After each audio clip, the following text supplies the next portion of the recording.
Presenta Integrando Perú. Análisis, entrevistas y propuestas para contribuir al desarrollo del país. Bienvenidos. Saludos amigos, hoy vamos a hablar del contexto internacional y para eso tenemos la grata visita de José González, consultor internacional que viene desde Nueva York y que estoy seguro va a ayudarnos a entender qué pasa en este loco mundo. Bienvenido, José. Encantado, Pedro, siempre un placer estar en el programa. En primer lugar, se ha roto el esquema de las relaciones internacionales. ¿Qué tan grave es la materialización de ese documento que ya hace un tiempo se había publicado de la nueva política internacional que lidera el presidente de los Estados Unidos? El documento que sale en diciembre, que es la política de seguridad nacional de la administración Trump, el propio presidente Trump lo señala como el colorario de la doctrina Monroe, ¿sí? Y si la doctrina Monroe habrá de esferas de influencia, en el sector minero desde hace un tiempo se habla de esferas de control, ¿sí? Es un paso más allá. El colorario no es influencia, es control. Ahora, ¿de dónde viene la noción de control? ¿Y control de qué?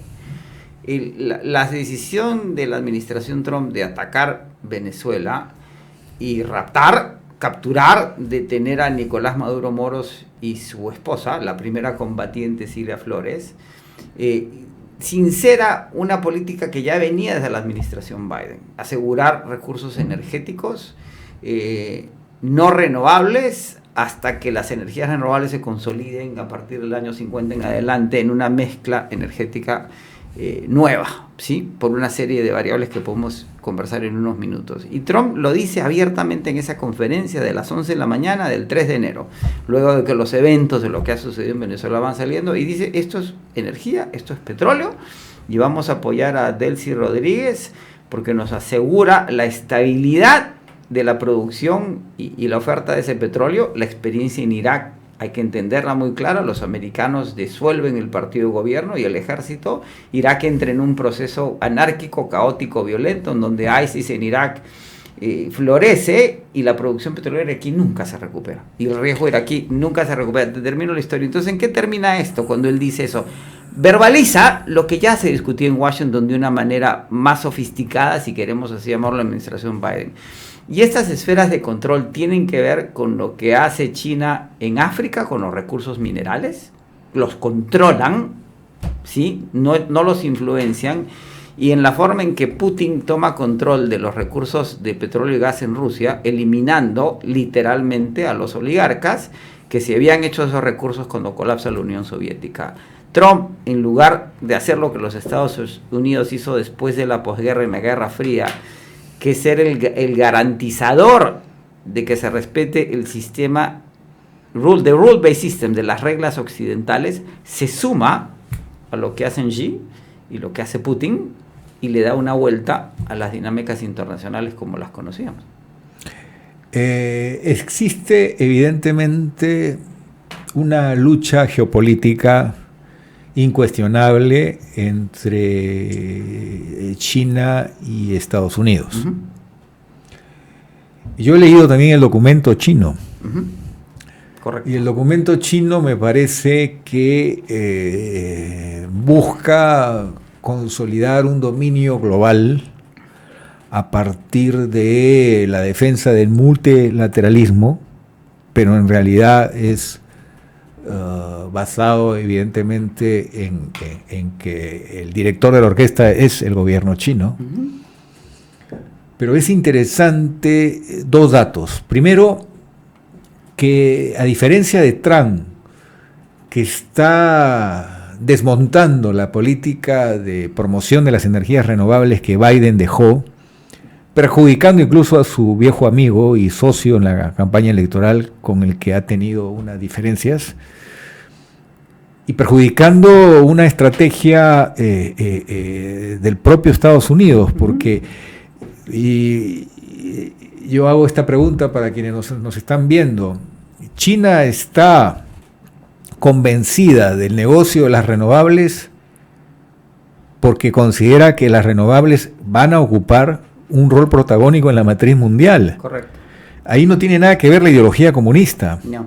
Aquí estamos hablando de un reconocimiento de que existe un problema llamado cambio climático, sí, que puede dañar el objetivo geopolítico de recuperar la hegemonía global que se tenía en dinastías anteriores, siglos atrás en la historia de la humanidad. China está priorizando todo para recuperar ese primer puesto y por eso es que en los últimos años, a partir de Deng Xiaoping, hizo esta gran reforma por la educación y por la promoción del capitalismo, pero bajo la disciplinada dirección exclusiva y excluyente del Partido Comunista Chino. Uh-huh.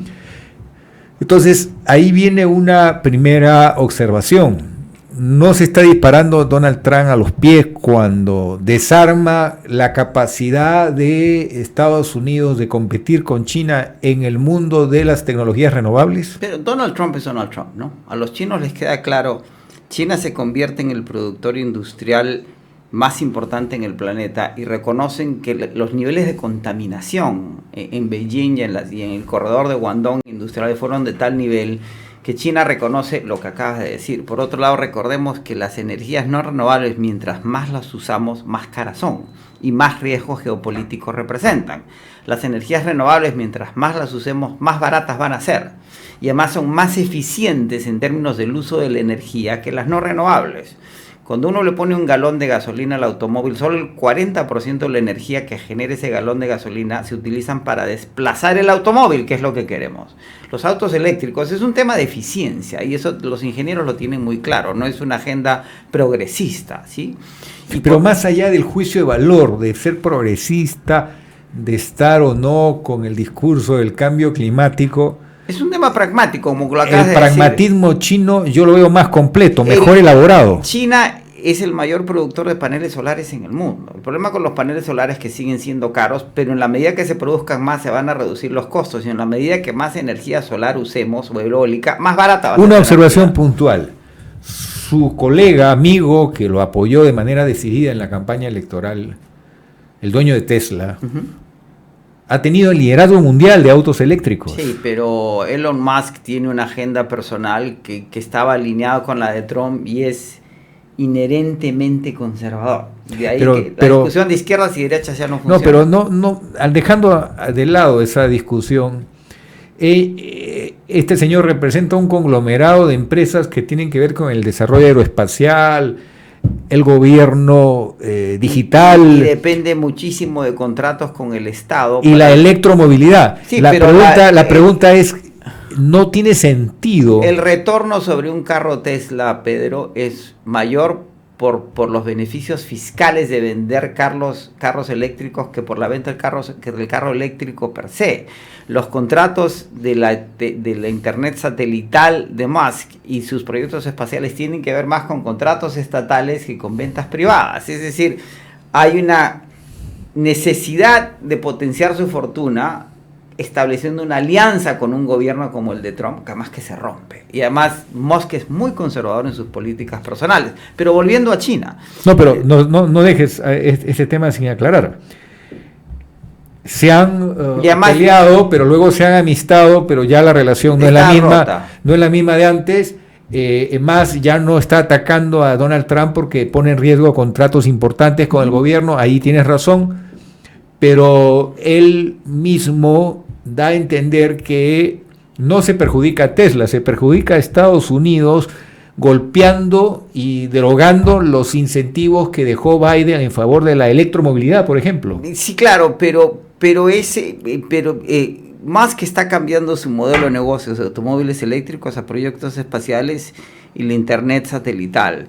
Y por otro lado, Musk no es un medioambientalista porque produzca automóviles eléctricos, es más extractivista porque se tiene que asegurar la oferta de los elementos que necesita para las baterías de sus carros. Estoy de acuerdo con eso, pero invierte en cobalto en África. Es un ejemplo puntual. En todos los espacios, Trump habla de rescatar la industria del automóvil en los Estados Unidos que tuvo en el siglo XX el liderazgo mundial. Los automóviles convencionales. El tema es ese. Trump es un extractivista. Más en algún momento dijo, podemos lograr lo mismo que hicimos con el motor de combustión interna, sí, lo podemos lograr con los vehículos eléctricos. Más nunca ha sido medioambientalista. No, pero yo no digo que sea la motivación. La motivación es quién tiene éxito en los negocios. Sí, claro, lógico. Lo que es inexplicable es que no haya olfato para el negocio del vehículo eléctrico, porque China vende millones de autos eléctricos, no los vende por el Partido Comunista, los vende porque es negocio. Pero un vehículo eléctrico chino cuesta $8,000 y un Tesla, el más barato, $55,000. El Tesla es un auto de alta gama, ¿sí? Y la propuesta de Biden era crear la infraestructura que permitiera la electrificación del parque automotor americano, como sucede en Noruega. Ley que Trump quiere eliminar y que no puede porque es inversión. Aceptemos ese supuesto como verdad. Alemania, no, es un supuesto, es verdad. Alemania fue durante buena parte del siglo que ha pasado líder en vehículos de alta gama, de alta calidad, mecánicos, automáticos, con motor de combustión, con motor de combustión interna, pero no obstante que Estados Unidos vendía más autos, Alemania se concentró en el vehículo de alta calidad. Que ya va a pasar a ser una industria del pasado. O sea, pero lo que quiero acotar es que Estados Unidos ha podido repartirse el nicho de mercados de la electromovilidad. Y por la política de Donald Trump se ha disparado los pies. Las autopistas americanas que no existían como las conocemos hasta el gobierno de Eisenhower, que inicia la construcción de las grandes autopistas, para que la electromovilidad funcione se requiere clara infraestructura de cargadores a nivel nacional. Carga rápida en todo el país. Si tú manejas un Tesla en la ciudad de New York, no tienes problema. Si tienes que manejar de New York a Miami, tienes que prepararlo como una expedición al Gobi, porque ¿dónde cargas el carro? No hay cargadores.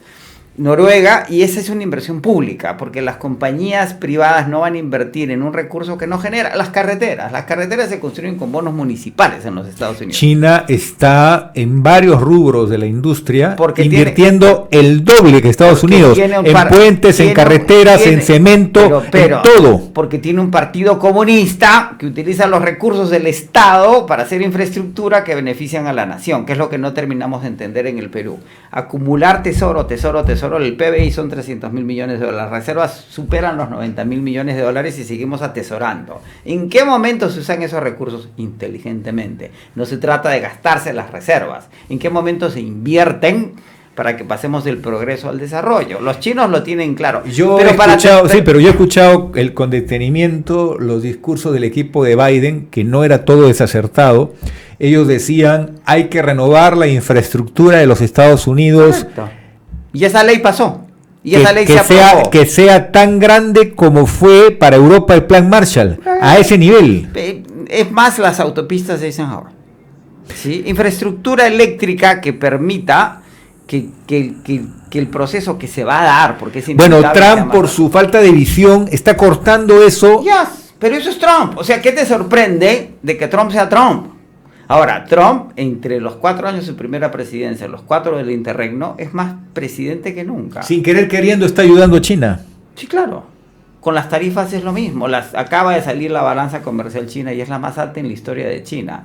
Las importaciones de China a Estados Unidos se caen, pero las exportaciones chinas al mundo crecen. China es el productor industrial más importante del mundo porque tiene lo que se llama tooling engineers. Un tooling engineer son los ingenieros que convierten un plano en un teléfono. Esto requiere de una ingeniería de cómo armas el teléfono. Y lo que decía el CEO de Apple, decía que en Estados Unidos todos los tooling engineers entran en una habitación, en una sala grande de conferencias. En China son 2 estadios. Y tú no puedes construir nada si no tienes tooling engineers. Y ese desarrollo industrial chino tiene que ser con energías no renovables. ¿Cuáles son los 3 ejes geopolíticos en la pospandemia? Asegurarse las cadenas de abastecimiento, ¿sí? De alimentos, de bienes de consumo y demás. Routers, teléfonos, ya no podemos vivir sin internet y sin teléfonos. Segundo, asegurarse las fuentes de energía. Ya la Agencia Internacional de Energía cede y dice que el pico de consumo no va a ser el año 30, sino el 50, se alinea con la OPEP. Y ahora la discusión es cuánto petróleo vamos a consumir hasta el 50 cuando la curva empiece a declinar. Porque además el barril al año 50 va a costar muy caro. Es un tema de eficiencia. Mientras más explotamos petróleo, y por eso Trump es muy claro que el tema... Déjame terminarle, ¿sí? Y como vamos a consumir más petróleo antes de consumir menos, tienes que asegurarte esas fuentes. Venezuela era desde hace tiempo, y eso lo diseña la administración Biden, la fuente estratégica de petróleo convencional, porque no es de esquisto. Es pesado, extra pesado y ultra pesado, que es indispensable para refinar cosas como asfalto, diésel y naftas. Bueno, hablemos de Venezuela. Pero que termino la tercera idea. Y la tercera es minerales críticos. Y esos tres ejes es que la minería no habla de zonas de influencia, sino de control. Yo tengo que controlar el recurso y China no tiene la capacidad de controlar el recurso ni mineral ni energético en América. Por eso invierte en África, porque África está mucho más alineada con China. Y para terminarle a China lo que tú decías, Xi le dice a Obama que los derechos humanos son una imposición cultural de Occidente, que a nosotros nos puede sonar monstruoso, pero desde la perspectiva china tiene sentido.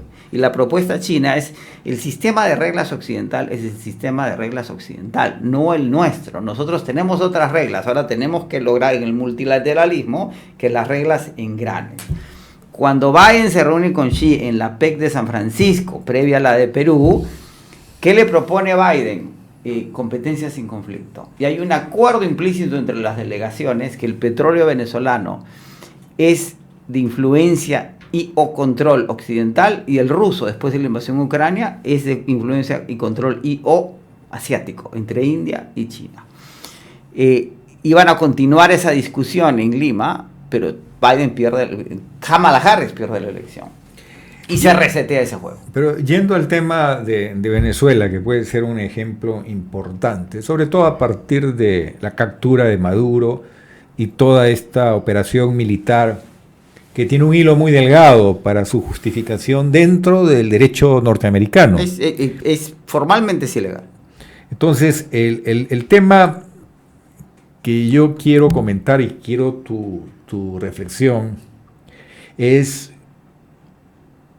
Trump ha salido un poquito desilusionado de su reunión con las grandes petroleras norteamericanas porque la número uno, la cabeza de eso, le dice al presidente Trump, disculpe señor presidente, pero lo de Venezuela no es tan interesante como podría ser. Dice es ininvertible, es la palabra que usa. Porque la mayor parte del petróleo venezolano, como acabas de decir, es petróleo pesado. No es por eso. Es por el sistema de leyes. El problema de Exxon no es el API del petróleo venezolano, es que las leyes no funcionan. Ahora, Exxon es irrelevante porque Chevron está en el país.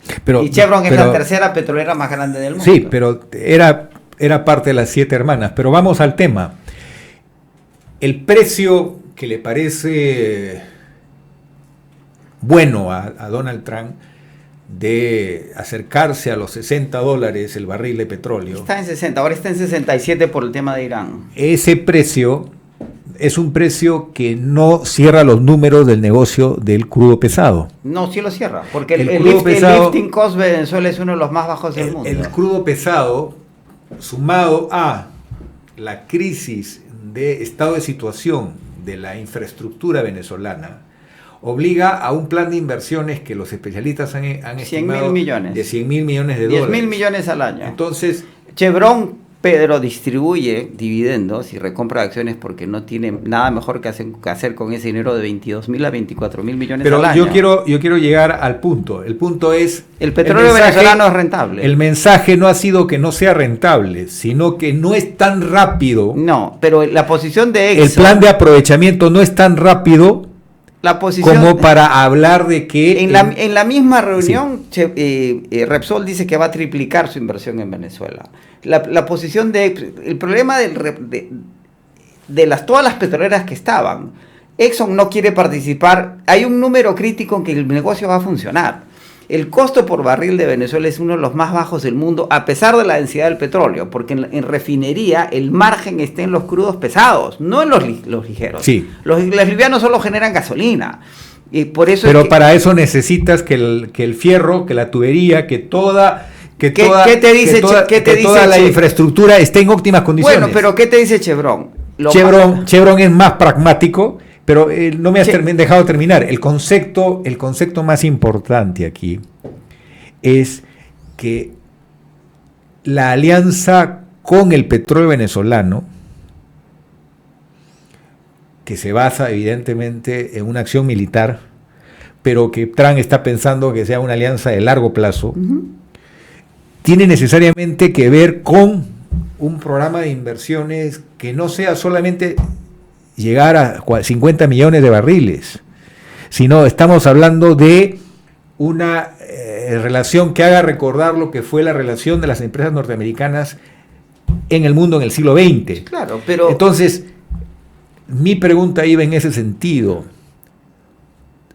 ¿Es viable, es sostenible? Completamente. Absolutamente. Una política de los Estados Unidos sobre el tercer mundo que lleve a las participaciones que tenían antes de la onda de las nacionalizaciones las empresas norteamericanas, porque el fondo del asunto está en el government take. Es decir, Trump ha dicho, Chevron ha mantenido contratos, pero ajustados. O sea, en pocas palabras, la manera como se repartía la torta... Por las sanciones. La manera como se repartía la torta hace que, evidentemente, las condiciones de los nuevos contratos van a ser diferentes. Correcto. La pregunta es, ¿cuánto puede durar dentro de las reglas que hoy rigen este tipo de negocio, que es sustantivo porque alimenta el 75-80% de la energía global? ¿Cuánto futuro le ves a una relación? Recordemos Irak. Irak es otra realidad, Venezuela no es Irak. El petróleo de Irak, que fue explotado por empresas norteamericanas, hasta el día de hoy tenemos un cambio en el patrón. ¿Por qué Estados Unidos dejó de priorizar Irak? No hablo del tema geopolítico, porque ya Irak está destruido. Hablo del tema del petróleo. Venezuela tiene condiciones extraordinarias. Chevron explotó su primer pozo en 1922. Tiene más de 100 años en Venezuela ininterrumpidos. Cuando Chávez convierte las asociaciones estratégicas en las empresas mixtas, que es lo que hace Chávez cuando nacionaliza la industria en el 2004, cambió las reglas y los contratos contemplaban que tú podías denunciar, cosa que hizo Exxon, cosa que hizo Conoco, cosa que hicieron una serie, y Chevron decidió... La gente de Chevron nos decía en Venezuela, nosotros no despedimos ni la señora del café, porque nos quedaba claro que nuestro destino estratégico era Venezuela. Chevron produce 3.3 millones de barriles diarios, la mitad en la pérmica se está secando y se va a secar. Los americanos secaron el West Texas, van a secar el petróleo de esquisto, es más o menos inevitable, son depredadores. En ese momento Chevron tiene que decir cuál es la fuente de petróleo a la que voy a acceder. Chevron produce 250.000 barriles diarios hoy en Venezuela. Consumimos 102 millones. ¿Qué son 250.000? Es el 8% de la producción diaria de Chevron, que iba a incrementar en 40% el año pasado, que no lo puede hacer por las licencias y la ley del presupuesto de Biden y los 3 votos de la Florida. Y hoy día la van a aumentar en 50%. ¿Por qué te dice Chevron? ¿Cuál es el problema? Cuando es un greenfield, cuando tienes que empezar un proyecto de cero, solo en la planificación, el diseño, trabajo de tierra, se te van 10 años. Cuando tienes que reconstruir, ya el proyecto está hecho. Lo que hay que es reemplazar fierros, y los fierros no están mal. Ya se está hablando de la reconstrucción del complejo de Paraguaná. Nosotros fuimos parte del síndico cuando yo trabajaba en Caracas con ING durante la apertura petrolera que financió la construcción de la mejoradora de José. La otra ventaja, te termino el argumento. ¿Cuánto tiempo necesitan para pasar del 1.000.000 a 3 millones de barriles diarios de producción? 5 años. 3.300.000 fue el pico, el último pico. 5 años. 5 años. Ya, estamos hablando que la estrategia de Trump tiene que ir más allá de su gobierno. Por supuesto.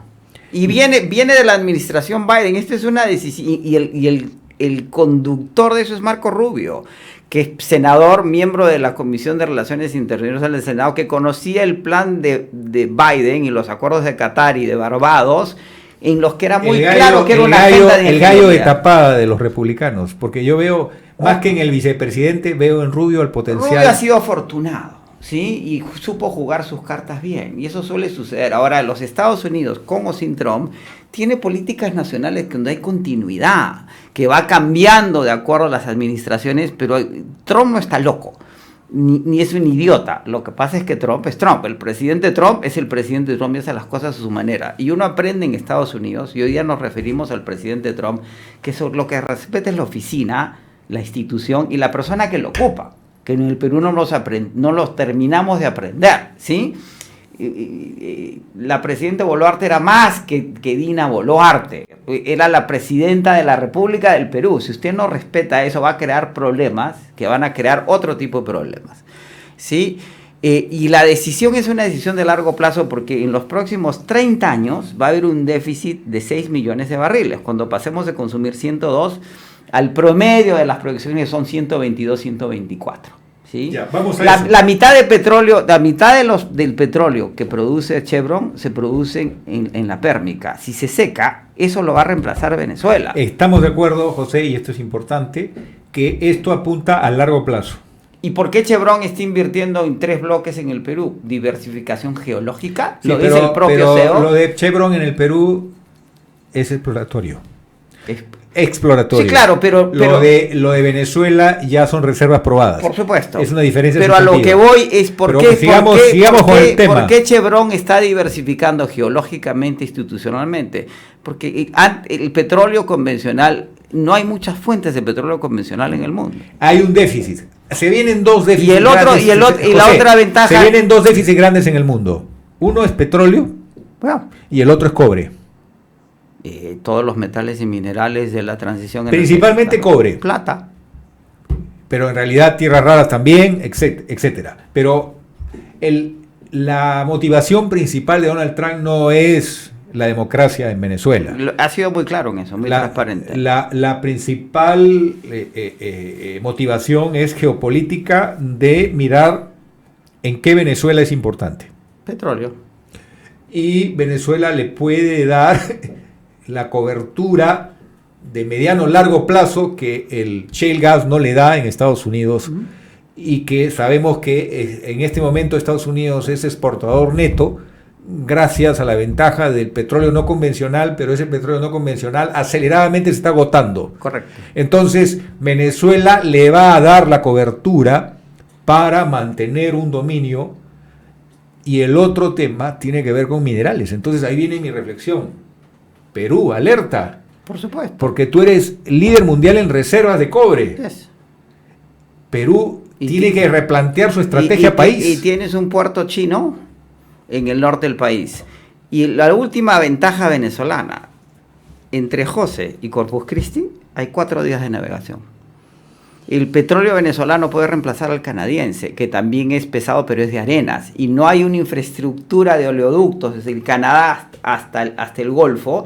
Es decir, la ventaja venezolana es, literalmente, un tanquero toma 4 días, es como un tren de tanqueros.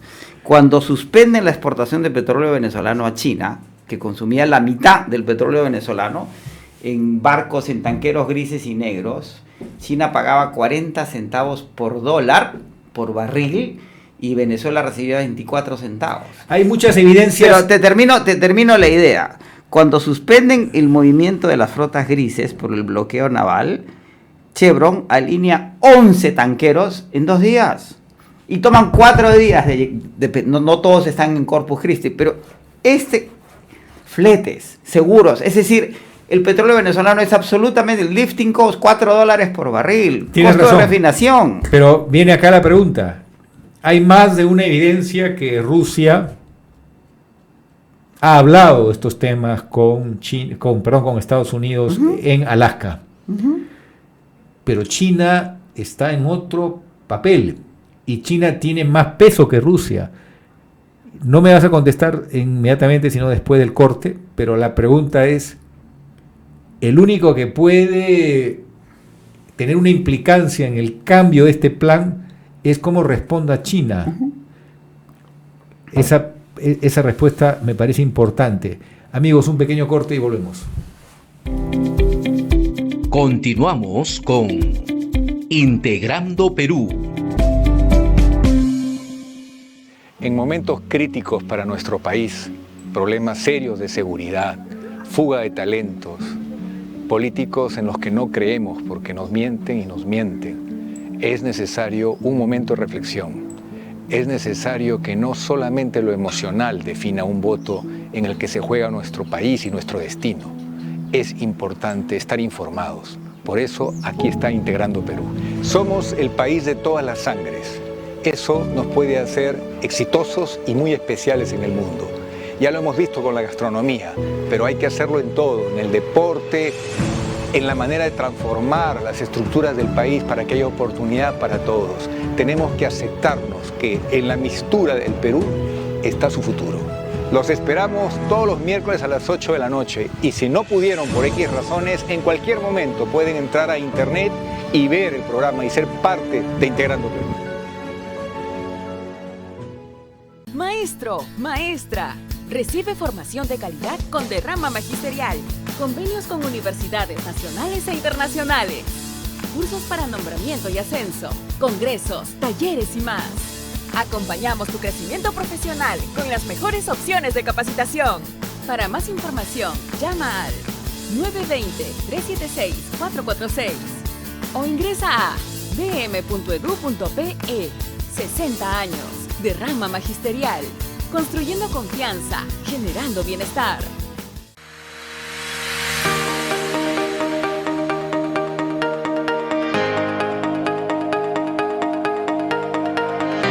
Bienvenidos al programa Geopolítica mediante la Red de Comunicación Regional para el Perú y el Mundo. La geopolítica, estimados amigos, es una disciplina que se nutre de otras. Su foco central es el poder de los estados, incluyendo su población, su territorio, su economía, su cultura y asimismo los aspectos de seguridad, fuerzas armadas y relaciones internacionales. Bienvenidos.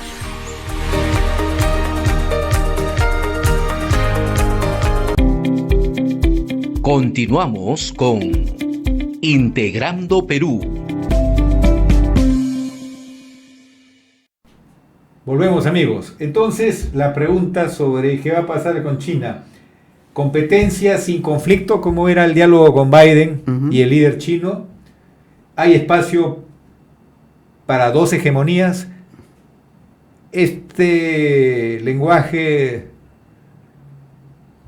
va a ser aceptado por Trump, o estamos frente a un escenario complicado los próximos meses. Hay una continuidad en las políticas públicas norteamericanas, porque recordemos que son muy institucionales y en las chinas. Y también hay una racionalidad. La relación entre China y los Estados Unidos es simbiótica. Estados Unidos necesita lo que China produce y China necesita el consumo americano a pesar de su declive. Estados Unidos sigue siendo la economía más grande del mundo y la que más consume. Los americanos somos consumidores natos, no podemos vivir sin consumir.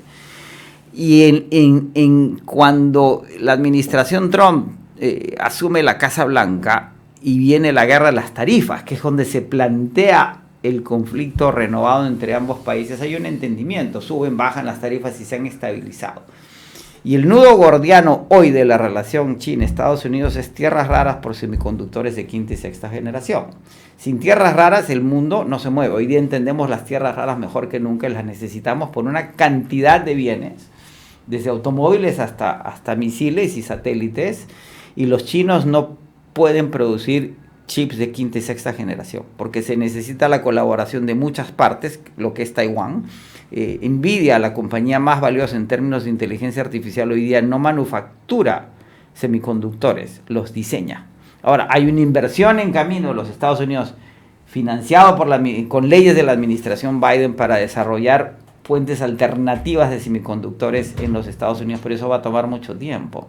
Y Taiwán, la discusión sobre Venezuela es si la administración Trump pudo atacar y raptar a Maduro, le está dando carta blanca a China para que haga lo mismo con Taiwán. El problema es que si China invade Taiwán, no va a producir chips, porque se necesita la colaboración de 35 países para que Taiwán Semiconductores pueda producir esos chips. Y hay un acuerdo en principio, luego de 4 reuniones y la reunión de los presidentes previo a la reunión del Asia-Pacífico, en un entendimiento de que China levanta el embargo a las tierras raras y Estados Unidos empieza a darle un acceso selectivo a los semiconductores a China. Ese es Acaba de salir una decisión china, acaba de hacerse conocida una decisión china, en donde va a haber casi un control militar de lo que se le compra a Nvidia. Uh-huh. O sea, en pocas palabras, China le ha dado el mensaje a sus empresas que no va a haber una compra tan abierta a los productos que vende Nvidia, sino que van a pasar por un tamiz, un control del Estado, como dando a entender que le importa muchísimo a China seguir desarrollando su propia industria de los semiconductores. Correcto. Y está dejando solo a lo indispensable la relación con Nvidia. Correcto. Y lo que le está diciendo a los Estados Unidos, tú necesitas más mis tierras raras que yo tus semiconductores. En pocas palabras, la disponibilidad de las tierras raras resulta la fórmula de la paz en el mundo. Correcto. Y por otro lado, China no es una democracia como la entendemos en Occidente, y la fortaleza del Partido Comunista que se demuestra durante la pandemia, donde no solo el COVID-0 cierra el país, sino que China es capaz de proteger a su población en alimentación y medicina mínima, y Occidente es incapaz. Pero no es China el único proveedor. Ahora tiene una posición de dominio, tiene un porcentaje mayoritario, pero no absoluto, en la provisión de tierras raras. No hay forma de reemplazar a China en el futuro. En el corto plazo no, pero la apuesta por Groenlandia en el inmediato apunta. El problema con las tierras raras es que no son raras, sino que son caras de explotar y producen muy poco. El sector privado, ¿por qué China es el mayor? Porque son empresas estatales. No hay rentabilidad en la minería de tierras raras. Leí un discurso de Deng Xiaoping que me sorprendió por lo adelantado. Él dijo que China tenía las tierras raras, que iba a ser el petróleo del futuro. Correcto. En ese momento, estamos hablando del líder que marcó un hito a partir del año 78, 79, del siglo pasado. Las tierras raras no son un negocio tan grande como el petróleo. Nada compite con el petróleo. ¿Qué se dice en la industria petrolera? ¿Cuál es el mejor negocio del mundo? Una compañía petrolera bien administrada. ¿Cuál es el segundo mejor negocio del mundo? Una compañía petrolera mal administrada. ¿Sí? Genera mucho flujo de caja porque consumimos mucho petróleo. Las tierras raras en dimensión no pueden competir con el petróleo, pero son estratégicamente vitales para la contemporaneidad. Leí un editorial de un diario chileno donde decían, recomendándole al presidente electo, a Katz, tiene que ponerse de acuerdo con el gobierno peruano, porque lo que está ocurriendo con Estados Unidos en el mundo hace que la fuerza de cada uno de nuestros países aislados sea totalmente insuficiente. Correcto. Pero el cobre chileno unido al cobre peruano generan un peso interesante. Si le sumamos el argentino y el panameño, es un peso más interesante todavía. Entonces, esa convergencia nos puede llevar a un relativo respeto. Correcto. Frente a las grandes naciones hegemónicas. Y aquí viene la reflexión. Quiere decir que ya no funcionan los esquemas de grandes protocolos como la Alianza del Pacífico, porque con un gobierno de izquierda México patea para otro lado. No tiene una afinidad como la que puede tener Perú con Chile y con Argentina. ¿Tú crees que Perú necesita replantear su estrategia país en el sentido de ser menos vulnerable a lo que está ocurriendo en el mundo hoy? No, ¿por qué Trump nos utiliza como un punching bag, como una pera de boxeo? Porque estamos fragmentados. La Unión Europea funciona independientemente de quién gobierne qué, ¿sí? Porque es una unión que hace de Europa un bloque funcional de cara a la multipolaridad y las dinámicas globales existentes. Por eso la pospandemia europea es mucho mejor que la americana. El sistema americano es muy duro con la gente. Hoy día 42 millones de americanos dependen de food stamps, de vales de comida para comer. En un país de 330 millones, el 16% de la población americana no tiene dinero para comer. ¿Por qué? Por la razón de que Mamdani es elegido alcalde de la ciudad de New York y cosa que ha adoptado el presidente, el concepto de affordability, asequibilidad.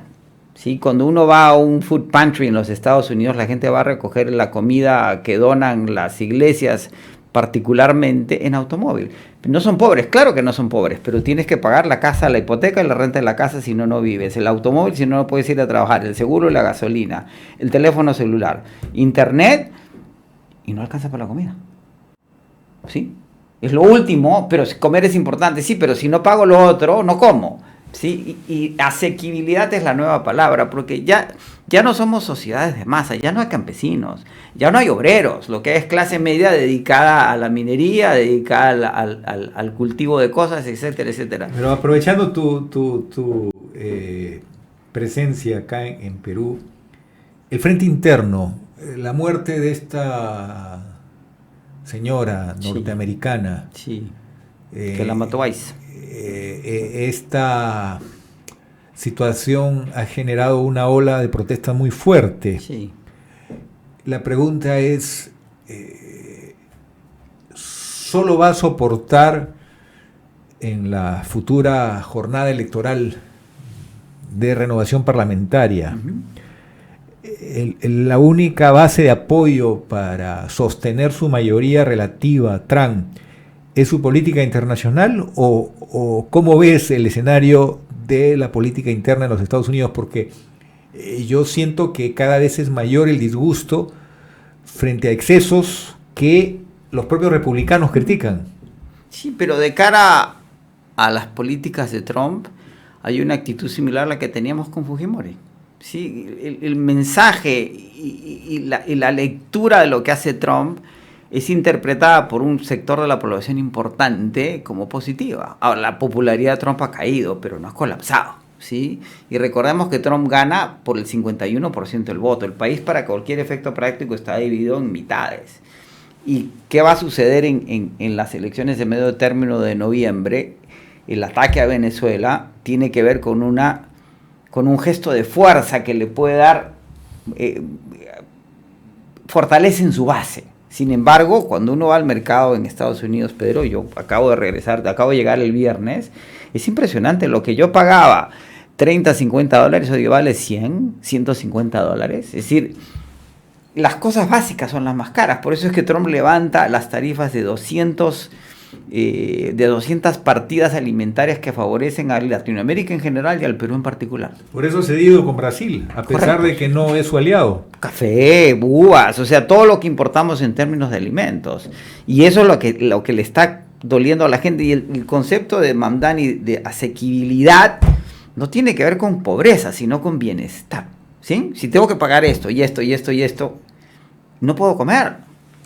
La comida es lo último, debe ser lo primero, pero es lo último, porque si vives en un sector urbano americano, ¿cómo vives sin toda la parafernalia que se requiere? Y la reproducción de la violencia, ¿eso no le resta votos también? Porque la violencia doméstica no se es ve un hoy. fenómeno generalizado, o sea, los índices de delincuencia en los Estados Unidos no han subido. No me refiero a delincuencia, sino la reproducción de la violencia de la lucha contra la migración. Sí, claro, pero el ICE, que está creciendo en su reclutamiento rápidamente, no tiene los estándares de la policía, que suele comportarse mejor. De hecho, hay una confrontación.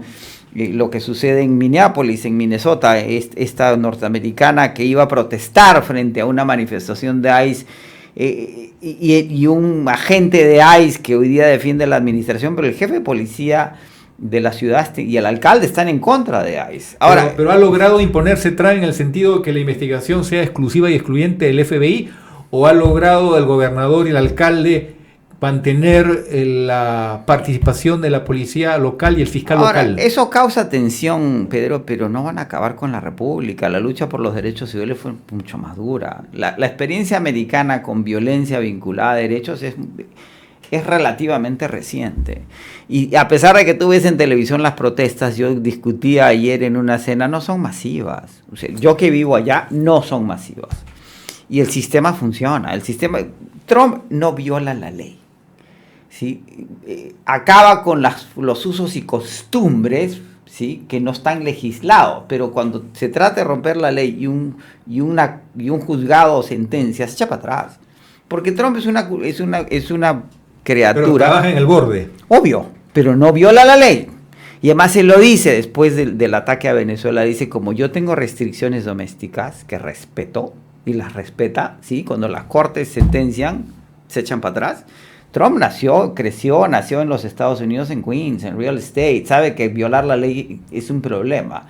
Él dice, pero fuera de los Estados Unidos puede hacer más o menos lo que quiera. Y esa entrevista famosa en el New York Times en donde le preguntan que cómo toma decisiones en base a mi propia moral. El Estado soy yo, fuera de las fronteras. Y se lo permiten. ¿Cuál es la discusión en Venezuela hoy día? Se violó la soberanía venezolana sin duda. Fue ilegal. Ahora, el Senado ha hecho bien con participación de los senadores republicanos, algunos de ellos. Le ha dicho, no puedes tú invadir otro país. Pero eso no va a pasar en la Cámara de Representantes, y si pasase en la Cámara de Representantes, el presidente puede vetar la ley y regresa y no va a pasar. Es un saludo a la bandera. O sea, en pocas palabras, no tiene un peso político todavía. No.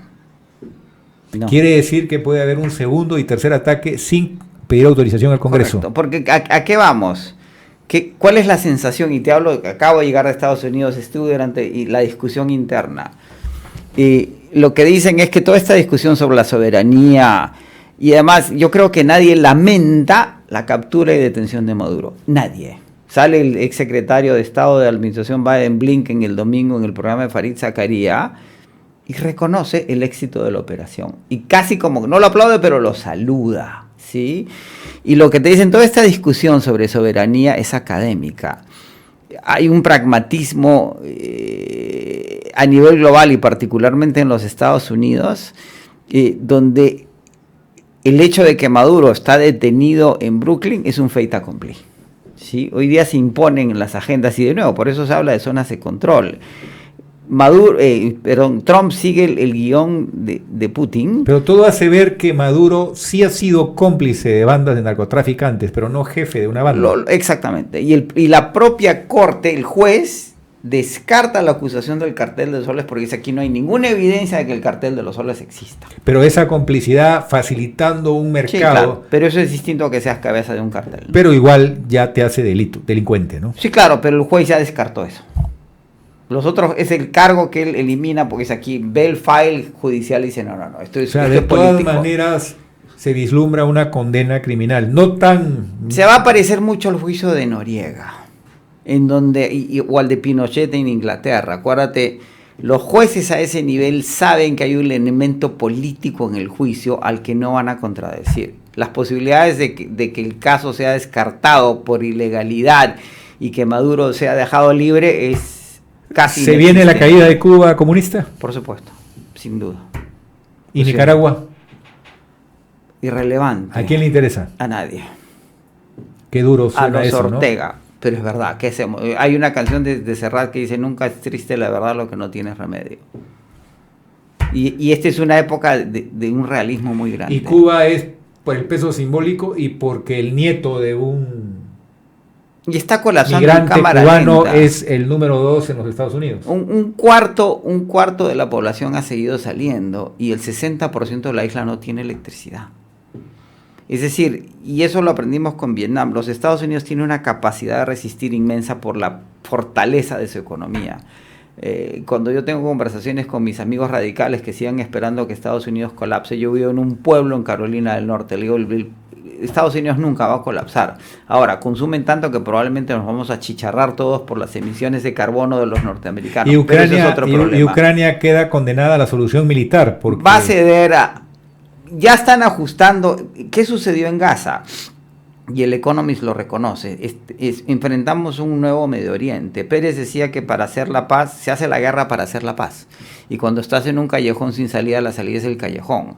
Por más brutal que haya sido la reacción israelí, está creando las condiciones para resetear el sistema. Canadá, Inglaterra, Francia, me falta un país, Australia, reconocen el Estado palestino. Es decir, sí, y cuando Hamás provoca a los israelíes y se da la reacción, y tercian Egipto, Qatar, Arabia Saudita, se dan las condiciones para resetear el juego. La única esperanza para Zelensky es que Alemania se involucre en la guerra. No va a suceder. Zelensky tiene que ceder y Europa se tiene que defender de que un Putin envalentonado no quiera ir más allá de Ucrania, ¿sí? Y por eso los presupuestos de defensa se han incrementado del 1 al 5% del PBI, y una nueva fuente de demanda del cobre es defensa.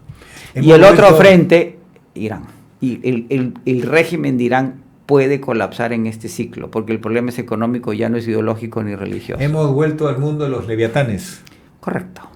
Y Venezuela, cuando Chávez toma el poder cuando es elegido en el año 98, le instaura lo que él llama la Quinta República, que no es un invento de Chávez, sino que viene. Bolívar tuvo 3 repúblicas, la Cuarta República es la de Gómez. Chávez hace una ruptura y establece la Quinta República. La captura y detención de Maduro acaba con esa Quinta República. Hubo un jaque al rey. Y el juego que está jugando Delcy Rodríguez es un nuevo juego, ¿sí? La partida que empieza Chávez termina con Maduro, porque le hicieron jaque al rey. ¿Sí? Jaque. Está preso en Brooklyn con su mujer. Venezuela entra a la Sexta República en una forma de protectorado con los Estados Unidos. Lo curioso es que la Sexta República se parece mucho a la Cuarta, que es la de Gómez y la de Betancourt. Pero es increíble cómo el presidente del Congreso venezolano, el hermano de la presidenta, hable de 400 y 500 liberados y las organizaciones internacionales solo reconozcan un poco más de 40. Correcto, de 800 detenidos. Es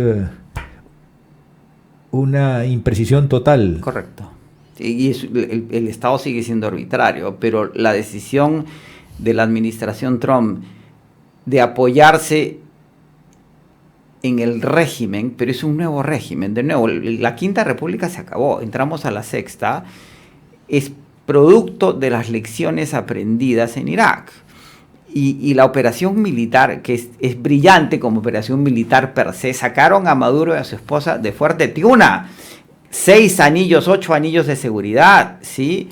Es una lección que viene... Pero perdóname, estuve viendo los análisis y el aparato militar que se ha usado es como que toda Alemania haya atacado a Venezuela. O sea, y no solo eso. O sea, en pocas palabras, a diferencia de lo que se utilizó en la invasión de Panamá, estamos hablando que Trump ha utilizado todo el poder del imperio. Pero si no tenías éxito. Ese es el costo de hacer las cosas bien. 150 aviones, 20 helicópteros en tierra, distintas fuerzas de seguridad, 13 minutos es lo que tomó.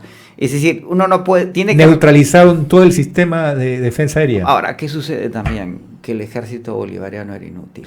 Y el problema que tiene hoy la presidencia de Venezuela no es que se hayan llevado a Maduro y que la capacidad de defensa de las milicias y el ejército ha sido nula, sino que la imagen de invencibilidad que habían dado ambas ha colapsado. El temor, hoy día hay un temor inmediato en Venezuela. ¿Por qué la gente no sale? Porque hay demasiadas armas en la calle y en la anarquía pierden todos. Pero al mismo tiempo el temor se está desvaneciendo. Pero la represión sigue, ¿no? Sin duda, pero la administración Trump respalda esa represión como garantía de la seguridad. Ahora, si Delcy Rodríguez lo hace bien en 90 más 90, esa orden del TSJ le permite gobernar 90 días, que son extendibles a 90 días. ¿Eres de los que crees que ella ha entregado a Maduro? No, me resulta difícil. Había una relación muy cercana entre los Rodríguez. Esas negociaciones en Qatar, ¿para qué se dieron? Y hubo negociaciones en México ya con la administración Trump, en donde trascendió, lo publicó el Miami Herald, que el propio Maduro estaba dispuesto a negociar una salida. Lo que pasa es que los americanos pedían salida inmediata de Maduro al destino que quisiera y 6 meses para una transición. Sí, es cierto, y Maduro propuso 3 años y una nueva elección. Pero cuando vieron que Maduro no aceptaba, se dieron conversaciones en Qatar. Donde participó las que la se señora iniciaron Rodríguez, con la administración Biden. donde participó la señora Rodríguez. Se firmó un acuerdo en Qatar de la administración Biden que se habla de traiciona. reuniones disfrazadas de reuniones petroleras. No, pero eso lo sabía Maduro. Yo creo que Maduro, como se dice en Venezuela, fue muy necio provocó a los americanos, empezó a imitar a Trump en sus bailes, cosa que a Trump lo irrita mucho, y para el presidente Trump todo es personal. La operación se venía preparando hace 9 meses. La CIA infiltra a los servicios de inteligencia del ejército bolivariano hace 3 años. No es una operación que se montara en 15 días, ¿no? Eso no existe. Y las piezas jugaron... O sea, tenemos para una dictadura blanda en Venezuela por buen tiempo. Un protectorado. Y la gente me pregunta, ¿cómo que un protectorado Gómez? O sea, Gómez era un protectorado. protectorado. ¿Cómo queda la oposición venezolana? Acuérdate que Venezuela... La señora Machado, el señor González, ¿cómo queda? Por eso te digo, en la Sexta República se resetea el juego. María Corina es una persona con una tremenda voluntad, con una pasión infinita. Las posibilidades de que sea presidente venezolano son 0. Va a depender de cómo maneje Delcy este protectorado, ¿sí? Ahora, si Delcy sobrevive los primeros 6 meses, se cambia la ley y tiene 6 meses más, lo que ha trascendido es que la administración Trump le ha dado 18 meses, 1 año y medio, y logra afiatar el sistema y el país, acaso termine el periodo de Maduro y se convierta en Adolfo Suárez. Lo que fue Adolfo Suárez en el proceso español, de la dictadura de Franco a la monarquía, podría ser de él. Si el juego está abierto, por eso digo, esta es una nueva partida de ajedrez. La que empieza con Chávez en el golpe del 2002, termina con la captura y detención de Maduro. Las piezas se acaban de volver a alinear y esto es un juego nuevo. José, muchas gracias y bienvenido al Perú. Encantado, siempre. Un placer estar con usted. Hemos presentado Integrando Perú. Retornamos en nuestra próxima edición con más entrevistas y el análisis para contribuir al desarrollo de nuestro país.